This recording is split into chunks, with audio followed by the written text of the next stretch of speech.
राष्ट्रीय स्वयंसेवक संघ के शताब्दी वर्ष उत्सव में निकला बाल पथ संचलन, जगह जगह पुष्प वर्षा कर हुआ स्वागत। गुना शहर में राष्ट्रीय स्वयंसेवक संघ के 100 साल पूरे होने पर शताब्दी वर्ष उत्सव के रूप में मनाया जा रहा है। इसके अंतर्गत कई कार्यक्रमों का आयोजन किया जा रहा है। इसी क्रम में मंगलवार को बाल पथ संचलन निकाला गया। संचलन के माध्यम से बाल स्वयंसेवकों के राष्ट्र प्रेम, समर्पण, अनुशासन का संदेश दिया गया।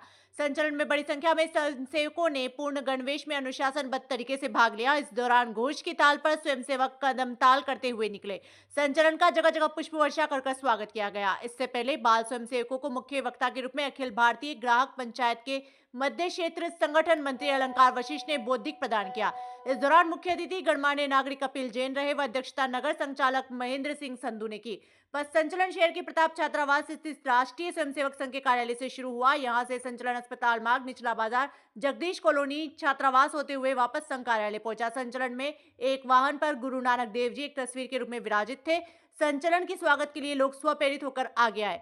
पथ संचलन से पूर्व बाल स्वयंसेवकों को बौद्धिक प्रदान करते हुए ग्राहक पंचायत के मुख्य क्षेत्र मध्य क्षेत्र संगठन मंत्री अलंकार वशिष्ठ ने कहा कि परम पूज्य डॉक्टर केशव बलिराम हेडगेवार जी ने 100 साल पहले 1925 में राष्ट्रीय स्वयंसेवक संघ की स्थापना की। इसके बाद से संघ लगातार व्यक्ति निर्माण से राष्ट्र निर्माण में कार्यरत है। अपनी 100 साल की इस यात्रा में संघ ने 4 चरण देखे हैं: उपेक्षा, उपहास, विरोध और प्रतिबंध। इन सभी चरणों में संघ ने सफलता अर्जित कर राष्ट्र साधना की है। वशिष्ठ ने अपने उद्बोधन में सिख धर्म के प्रथम गुरु नानक देव जी का उल्लेख भी किया।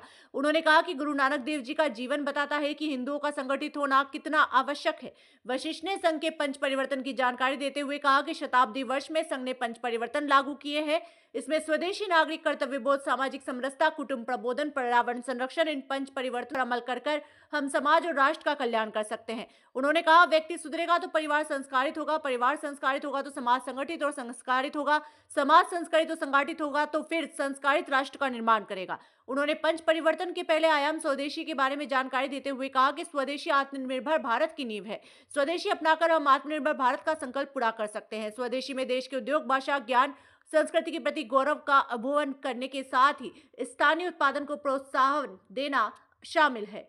अधिकार के साथ कर्तव्य भी निभाए। उन्होंने कहा कि नागरिक कर्तव्य बोध का आशय अधिकारों के साथ कर्तव्यों का संतुलन है। जब भी बात आती है अधिकार की तो बात करते हैं तो कर्तव्य को भूल जाते हैं। अनुशासन और राष्ट्र जीवन में सक्रिय सहभागिता भी नागरिक कर्तव्य बोध है। वही सामाजिक समरसता के माध्यम से हमें जाति पंथ के भेद मिटाकर बंधुता, समानता और आत्मीयता का वातावरण स्थापित करना है। इसी तरह कुटुंब प्रबोधन में हमें परिवार को संस्कार और संवाद का प्रथम विद्यालय मानना, पारिवारिक संबंधों में सुदृढ़ता प्रदान करना होता है। माता शिशु की प्रथम गुरु होती है। उन्होंने पर्यावरण संरक्षण की जानकारी देते हुए कहा, पर्यावरण संरक्षण हम सबकी जिम्मेदारी है। पर्यावरण को नुकसान पहुंचाने वाली सभी वस्तुओं का बहिष्कार करना चाहिए। जल, भूमि, वायु, वन के प्रति हमें संवेदनशीलता अपनानी है और इसके साथ ही प्रकृति के सहअस्तित्व को संतुलित जीवन शैली का पालन भी हमें करना होगा।